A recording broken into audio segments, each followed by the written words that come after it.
Hello, beer tubers, and welcome to the beer review with me, Peter, the master of hoppers. Today, joined by the queen of ABV. Yes, the queen of ABV. Said the witch. I don't know.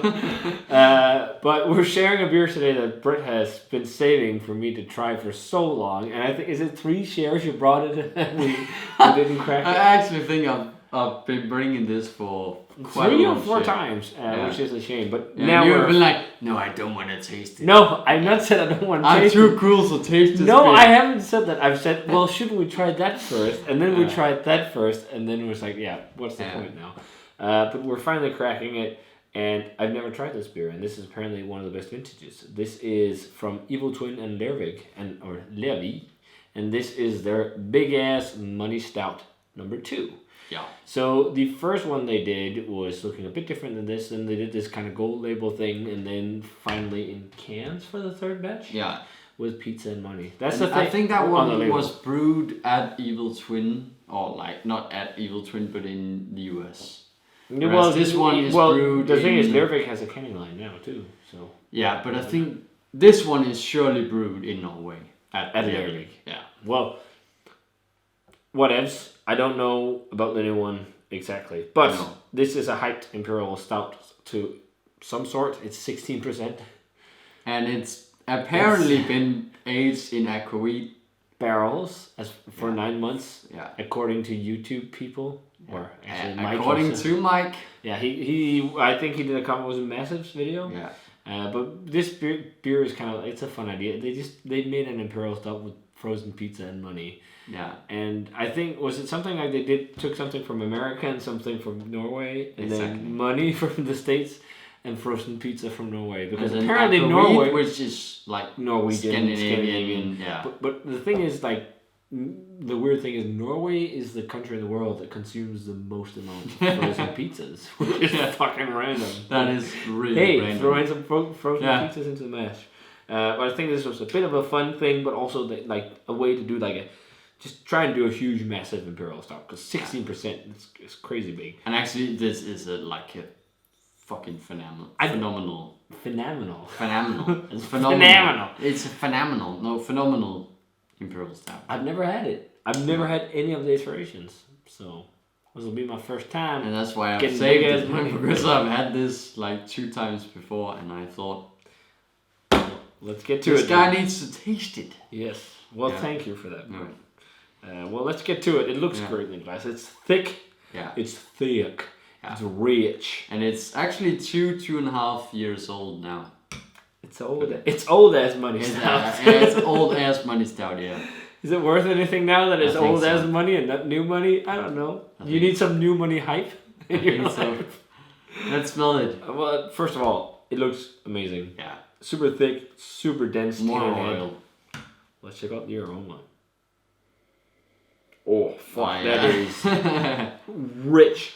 It's so we had an old school rich Imperial Stout earlier in the share. This is like that, but 10 times more intense. It's like so much umami. Yeah. Like rich soy sauce, rich roasted malt, rich like dark muscovado kind of sugar notes, huge caramel toffee like overload intenseness. But maybe it's just I get a bit of barrel. I do get a bit of like a cumin or dill vibe. Yeah. A little bit, but maybe I'm just saying that because you told me this has been aged. And I take it, it's, well, you got it from YouTube, from Mike himself, I've right? always said actually before but it has some spiciness, but I can see it as a dill or a caraway or cumin kind of thing. Actually, but it could also just be alcohol. I don't know. Before I knew this was barrel aged, this sounds so fucking pretentious. But before well, I knew, fucking pretentious, sir. But before I knew this was barrel aged, I actually told Martin. Then I thought it was like. But he was fucking pretentious. But I actually told him I thought this was like herbal and kind of like spirity. More of like when I think of like a tequila. Yeah. Well, I think that might be the case if it's aquavit, because it has that like dill or caraway or. It has like a slight oniony herbal touch. But maybe not so much onion. For me, it's like specifically dill, caraway, and like cumin, which is very iconic for akkeviet. If you ever had it, that's like one of the main flavor compounds in it in this clear spirit. And then it's probably linje akkeviet or maybe something else. I don't know, but the famous akkeviet in barrels is linje from Norway. Yeah. So I would imagine it'd be linje barrels because that's like a akkeviet aged in sherry barrels. And I actually think it is that. I think it is that because I think you can smell it. And the more you say it, it's just such a big beer. But the thing is, it could. Yeah, I mean, but the thing is, like, the more we talk about it, the more I'm picking up these kind of aromas. But it works quite well with this rich umami, roasty, malty, almost like rye bready denseness to it. It is so dense. So let's taste it. Let's try Big Ass Money number 2. Yeah.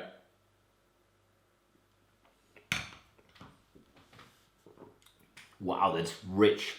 It's definitely also oxidized a bit. It's like got loads of raisin flavor. Yeah. Oh, but yeah, that is. Like, but in a good way. It's almost like port wine flavor to it as well now. Fuck, that's rich. This is oxidized a bit, but in a good way. Yeah, I've been keeping it like in my fridge and like at cellar temperature, so I think that's why. The kind of dill caraway thing still resonates with me for some reason. Like huge raisin, caramelly, coffee. Coffee is actually a lot of coffee, but big, like, dense, kind of like muscovado sugar, rich, molassesy, thick as hell. Thick. It's like sludgy. Yeah. I understand why people love this. It's like just like rich and intense on the flavors. Yeah. And the fact that this is 16% is like, fuck you. This is not 16%. This is drinking like just like 12 maybe or something. Like, it's so fucking drinkable for its ABV. I mean, it's not really drinkable because it's so thick. But like the ABV 12, is 13%. Yeah, the ABV is perfectly well hidden. There's not like even warmth going down because there's so much sweetness. Yeah, it has the drinkability of like an Imperial Stout on 13, maybe 12%. That's lots of licorice for me too, actually. And that muscovado molasses thing really shines. Maybe like I think I get more of the akkeviet barrel in the aroma. Maybe even like cherry oakiness, but like the base is really dense. It's so dense and thick and almost like lightly coconutty for me. Yeah, I see that definitely. Like into that coconutty vibe more as fuck, it's delicious. Yeah, it's more really like coconutty than vanilla forward. Yeah, actually, yeah, I agree. But it's fucking great. It's huge. This is a big ass fucking beer. It's not big ass money. It kind of big indicates ass what it's about, but it's crazy. I hope some of you guys still have this in your cellar, the new batch, this batch 2, because it's really fucking good right now. This is actually a beer you can save for maybe 2, 3, 4, 5 years. Yeah, I think so. This is world class in my mind. World class, thick, rich, just like intense Imperial Stout. It's so if you drink Imperial Stout and you're thinking, it lacks a bit of body, this is what you drink. This is not lacking, but it's like drinking fucking motor sludge. And no adjuncts. It's just like pure Imperial Stout in barrel.